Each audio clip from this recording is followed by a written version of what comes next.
उत्तर प्रदेश सरकार में वित्त मंत्री सुरेश खन्ना ने आज प्रदेश का बजट जारी किया है। बजट में किसानों सहित मध्यवर्गीय परिवारों को छूट दी गई है, तो वहीं सरकार ने इस बजट को प्रदेश का सबसे बड़ा बजट घोषित किया है। किसान नेता चौधरी राकेश टिकैत का कहना है कि इस बजट में किसानों के लिए कोई खास योजना नहीं है।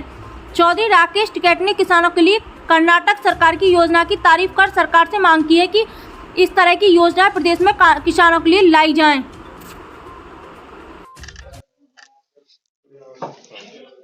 साहब, आज जो बजट आया तो क्या कुछ किसानों के लिए नया है इस बजट में? देखो, नया कुछ नहीं, जैसा पिछले साल था उसी तरह से ये बजट में घोषणाएं तो कर देते हैं। जैसे इरिगेशन में घोषणा होती है, भाई इतने दिए, नहरें तो बनी हुई है, उसकी सफाई भी होगी, तो सफाई को बजट में जोड़ दिया, उससे तनख्वाही जाती है।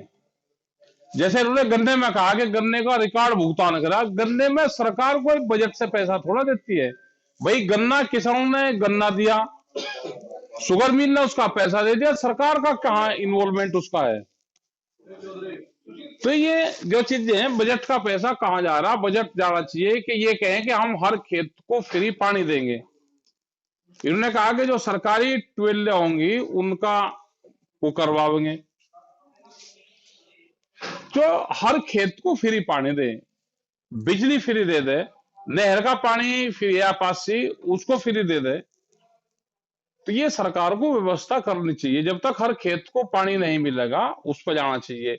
इन्हें जाना चाहिए कि सोलार पे हम इतने पंप देंगे। बिजली बचाने पे क्या इनकी योजनाएं हैं? बिजली सोलार से बच सकती है और रूफटॉप सब्सिडी ये दे, हर छत पे ये सोलर प्लेट लगाएं, उस पर सब्सिडी दे, उससे देश की बिजली बचेगी, प्रदेश की बिजली बचेगी। तो उस पर क्या इनका वो है, जो इक्विपमेंट है उस पर कितनी छूट देंगे? पहले ज्यादा छूट आती थी, अब धीरे धीरे कम कर रहे हैं। इनको देना चाहिए कि किसान अपने खेत में काम कर रहा, मनरेगा योजना इनको जानी चाहिए, एग्रीकल्चर मनरेगा, उससे अपने खेत में ही काम करके किसान उसका पैसा अपने पास में ले ले, तो फसलों के दाम नहीं मिले तो कुछ उससे उसको हेल्प मिल जाए।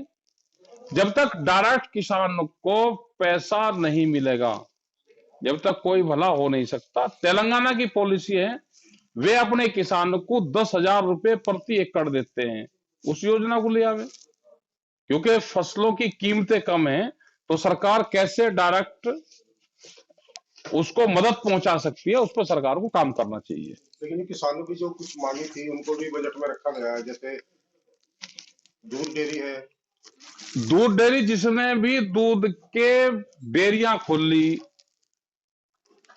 वो 100 पशु की खोल ली हो या 50 पशु खोल ली हो या 25 की, उसकी जमीन बिकी है सबकी। तो इसका मतलब जो पॉलिसी थी वो पॉलिसी खराब है। आप देखो, जिसने भी डेयरी खोल ली, अगर कोई बचा हो तो बताओ हमको। किसान दुर्घटना में 5 लाख का भी मुआवजा देने की बात की गई है आज बजट में। ये तो पहले से योजना है, इन्होंने नया क्या करा? मतलब जो योजना चल रही है उन्हें गिनवाना है क्या इनको कागजों पे? और दुर्घटना में परिवार को दुर्घटना मानने, किसान को नहीं, किसान परिवार को, जिसके नाम जमीन नहीं है उसको भी परिवार का हिस्सा मानने, उसको दे।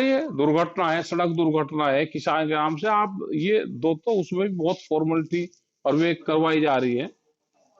जिसके नाम जमीन नहीं है उसको मानते नहीं। भाई जमीन है, पिताजी के नाम जमीन है, पापा के नाम जमीन है, दुर्घटना किसी होगी, खेत मजदूर में होगी, तो उसको क्या लाभ है? भूमिहीन किसान जो खेत में काम करता है मजदूर, क्या उसकी पॉलिसी है? उसकी भी पॉलिसी आनी चाहिए। जो भूमिहीन किसान है, जो महिलाएं हैं अपना पशु के लिए चारा जाती है, उनकी भी योजना बननी चाहिए। जो खेतों में काम करती हैं, खेत मजदूर की योजना भी प्रदेश में आनी चाहिए। गन्ने का रिकॉर्ड तोड़ भुगतान की बात की। फिर गन्ना रिकॉर्ड तोड़ कहाँ करा? गन्ना रिकॉर्ड तोड़ भुगतान में इनका क्या सहयोग है वो बताओ। भाई गन्ना किसानों ने गन्ना दिया, मिल वाले ने भुगतान कर दिया, सरकार ने क्या करा वो बताओ ना। सरकार ने कौन से बजट से फंड दिया? और फिर अगर सरकार पैसा दे रही तो हमारा गन्ने का भुगतान कहाँ गया पैसा हमारा? ये इसमें झूठ बोलती हैं कि गन्ने का रिकॉर्ड भुगतान कर दिया। बहुत शुगर फैक्ट्री है कि हमारे ही गन्ने का पैसा नहीं दिया। आपको क्या लगता है, क्या कुछ बजट में छोड़ दिया किसानों को? देखो, बजट में इनको फ्री पानी की बात करी, इन्होंने अपने घोषणा पत्र में करी।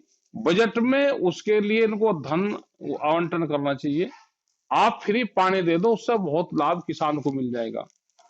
जो भूमिहीन मजदूर हैं, जो खेत मजदूरी का काम करते हैं, या दूसरा जो मजदूर है वो काम करता है, आप उसको भी इसमें लेकर आओ कि उसको भी हम लाभ देंगे। आप मेडिकल फैसिलिटी में क्या दोगे? जो गांव में लोग रहते हैं उनकी बहुत बुरी स्थिति है। फसल बीमा में भाई कुछ सरकार व्यवस्था करे, कुछ कंपनियां करें। किसान की जमीन बिकने लग रही है, उसको कोई लाभ उसको नहीं हो रहा। एक आदमी घर में बीमार हो जाओ तो उसका इलाज हो जाता है पूरे परिवार का। फसलों की कीमतें है नहीं। क्या एमएसपी गारंटी कानून ये देते हैं कि हम इससे नीचे पे नहीं बिकने देंगे? दूध की क्या पॉलिसी है? पशु पे दूध पॉलिसी पे करना चाहिए। क्या जो पशुओं का राशन है उसमें कुछ छूट देंगे? उस पर सब्सिडी दे रहे हैं, वो मनमान्य रेट पे बिकता है, महंगाई हो रही है। और जिसने भी डेयरी का दूध का काम करा, जिसने भी मुर्गी पालन का काम करा है, वो उसमें नुकसान है। क्या हॉर्टिकल्चर में क्या ये करेंगे? जब जरूरत होती है तो उस टाइम पे उसका पौधे और वो नहीं आती, जब सीजन निकल जाता है जब आती है। क्या केले में और इसमें कुछ करा है इन्होंने? इस बजट से किसानों को राहत मिली है या निराशा? देखो, कोई राहत नहीं मिली। ये तो किसान को तो जो उसके फसल बिकेगी जिस रेट में, वही राहत है, और कोई राहत किसानों को है नहीं। वक्त हो गया एक छोटे से ब्रेक का। ब्रेक के बाद फिर से हाजिर होंगे ऐसी कुछ खास बड़ी खबरों के साथ। तब तक के लिए नमस्कार।